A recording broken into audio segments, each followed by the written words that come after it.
I'm bored. Let's read a book. In addition to making my way to Kyphrian, that maligned the capital of Kyphros, I had one other little chore to attend to. One I wasn't exactly thrilled about as Gerlach and I plodded back around the North Road again. This time I chose the East Gate, not because east was where we were going, but because the guards there were the sloppiest. Nothing ever came from the east. The main trade roads ran north and south was the road to Kyphros, which is where I was headed and where the prefect's troops all rode or marched. The east road, as well I knew, only straggled across broad farmlands from the Eastthorns, and few traders or anyone else that traveled the route. Sloppy or not, I stopped well beyond the guards, listening to my cloak light and checking the ramparts above the gate. There were no bowmen on duty. The sun had dropped behind the city and the shadows were long. Referend should be here. He's late. Creak. Another darn farm wagon. It's your turn. As they turned to the farm wagon, I dropped the reflective cloak and let Gerlach walk toward the guards. Click, click, click. Where'd he come from? The stouter guard turned to me. Where to, fellow? I gestured vaguely. The mountains. With mountains in 3 directions, it was an honest answer, especially since it was true. What's that? He pointed at the staff, which I had purposely left unsealed. That's my staff. I edged Gerlach practically on top of the poor man, forcing him to back up. I don't know. Wasn't there something? He frowned, looking at the other guard, who was pawing half-heartedly through empty sacks piled around a few open sacks of potatoes in the wagon bed. A grizzled farmer, clearly waiting to head home with what he had not sold, watched silently from the wagon's bench seat as the younger guard checked the produce. I'm sure there was, officer, but since I'm leaving, it can't matter that much. I flicked the reins and guided Gerlach around him. Wait, you! At that point, I drew my cloak around us and spurred Gerlach down the stone ramp.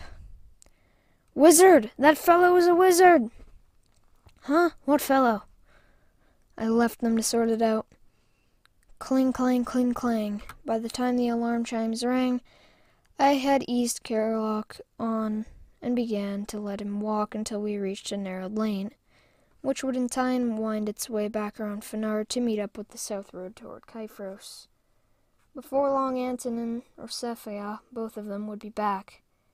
They could not have missed the change in the city's chaos order balance. Even now I could feel it. I suspected a great many illusions were wearing thin, perhaps even those cloaking the street harlots. Then again, understanding how I even like to deceive myself about women, perhaps not. Gerlach walked on, his steps shorter, as they always were when he walked blind, until we were shrouded by trees and shadow, and I dropped the cloak. Night would be as good of a cloak for a time. He whinnied. I patted his shoulder. I know, you don't like being the darkness. Neither do I. It was well past full night, and moonless.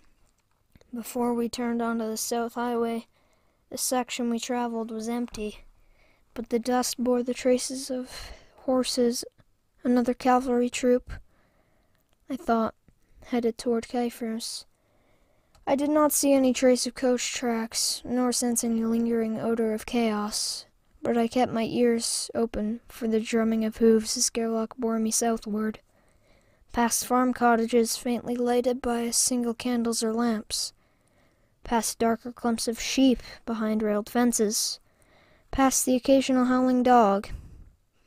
Some sort of insect whirred and chirped and buzzed, and I rode steadily onward into the night. In time we came to another river, spanned by a stone bridge.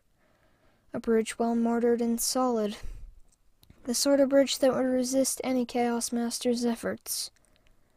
A thought occurred to me and I grinned. The bridge was solid and over running water, which might help. So while Gerlach drank, I studied the bridge, finally drawing from the calmness around me a greater sense of order and of purpose, and infusing it into the stones.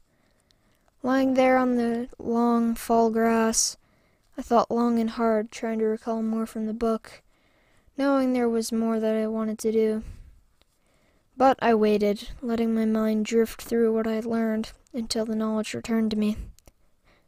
Then I turned the bridge to order underlying the superficial chaos of the river, and to the order of the deep stones beneath.